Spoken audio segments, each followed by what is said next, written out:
Dapat daw magpaliwanag ang Jordanian journalist na nakipagkita sa Abu Sayyaf sa Sulu. Ayon yan mismo kay Pangulong Noynoy Aquino. Pinag-aaralan na rin kung lumabag sa patakaran ng PNP at Human Security Act ang dayuhang mamamahayag. Saksi si Lay Alves.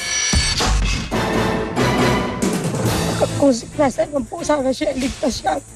Pag man po sana siya sasaktan. Emosyonal na nanawagan ang kapatid ni Ramelito Maiwat Dela, isa sa 2 TV crewmen na kasama sa paggawa sa dokumentaryo sa Sulu ng Jordanian journalist na si Baker Abdullah Atyani. Kung totoo man daw na dinukot ang tatlo, sana raw ay palayain na sila. Mabait pa po tao yung kapatid namin. Wala pa po siya inang-agrabyadong tao. Katunayan nga po, magaling siya tumulong sa kapwa. Pero hindi po namin lubos maisip kung bakit nagkaganyan siya. Pero sa huling impormasyong nakuha ng gobyerno, hindi raw kinidnap ang tatlo na ngayon nasa Patikul Sulu umano. Hinihintay na lang daw ng gobyerno na magpakita ang mga ito. Categorically, we can say that it's not a kidnapping case. In as much as I've said, based on the information that we've gathered, he's not under duress. The 2 Filipino cameramen are not threatened. Bagamat naniniwalang kailangang iban sa bansa si Atyani, tiniyak ng DILG na mabibigyan siya ng pagkakataong magpaliwanag. I said I recommended that he be declared as an undesirable alien in as much as he has impaired himself, he has impaired the lives of the Filipino cameramen.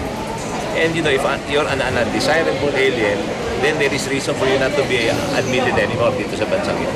Bagamat pag-aaralan daw kung may nilabag si Atyani sa patakaran ng PNP, gayon din sa Human Security Act na nagbabawal sa pag-interview at pagkakanlong ng mga terorista, ayaw daw magpadalos-dalos ng Justice Department. But he's a journalist, and syempre may mga karapatan rin ng journalist. So it's a sensitive matter. Maging si Pangulong Noynoy Aquino, naniniwalang maraming dapat ipaliwanag ang Jordanian journalist. Why are you in touch with a terrorist force in the country? No, and you purposely misled in government authorities who are trying to secure it. Mula sa Davao City, Lay Alves ang inyong saksi. Mabisang pangontra sa stress at mabuti para sa kalusugan, yan daw ang naidudulot ng paghalakhak. Kaya naman ang mga empleyado ng Manila City Hall, tinuruang mag-laughter yoga. Saksi si Claire Delfin. Sabay-sabay na tawanan o laughter yoga. Masayang ipinagdiwang ng mga empleyado ng Manila City Hall ang ika-441 anibersaryo ng lungsod ng Maynila. Ang misyon nila, mawala ang kanilang stress na ayon sa yoga experts ay isa raw sa dahilan ng pagkakasakit. Pero hindi pwedeng ngisi at ngiti lang. Todo raw dapat ang halakhak na galing sa sikmura.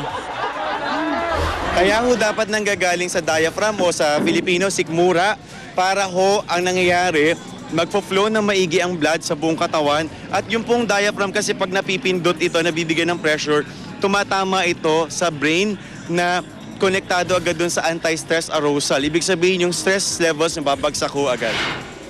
Unang laughter yoga session daw ito sa lungsod na inakmaan ng lokal na pamalaan sa tema ng kanilang selebrasyon na It's More Fun in Manila.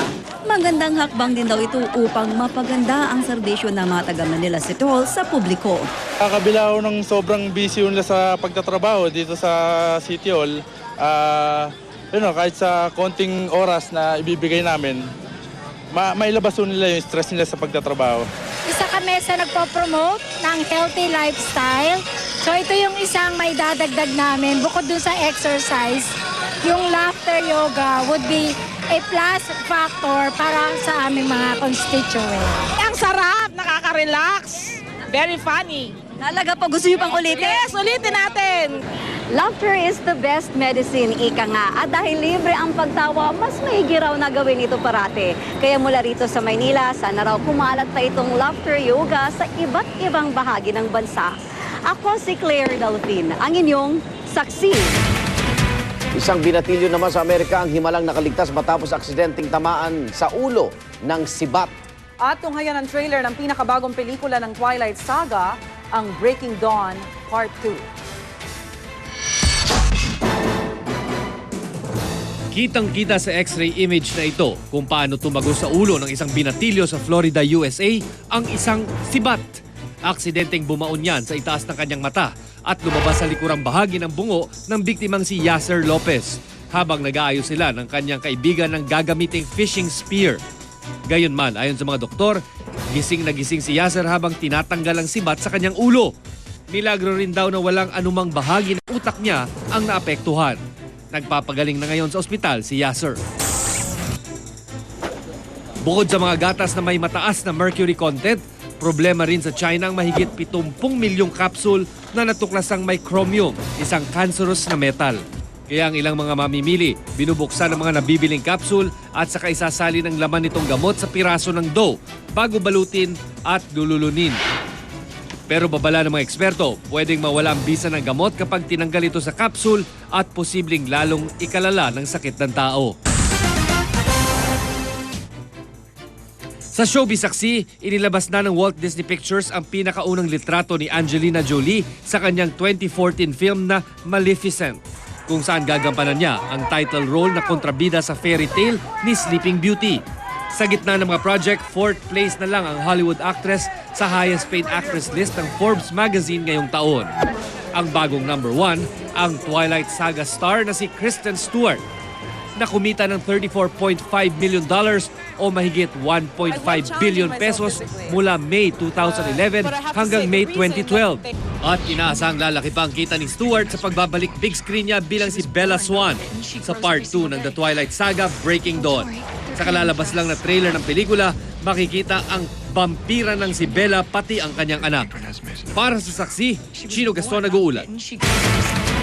Kung nasa ng balita, ikaw tanggigan ng katotohanan, magkasama sa pagbabalitang walang kinikilingan. Walang pinoprotektahan, walang kasinungalingan, serbisyong totoo po lamang. Sa ngalan ni Vicky Morales, ako po si Rhea Santos. Ako naman Arnold Glavio, susunod ang Born to be Wild. Hanggang bukas, sama-sama tayong magiging saksi!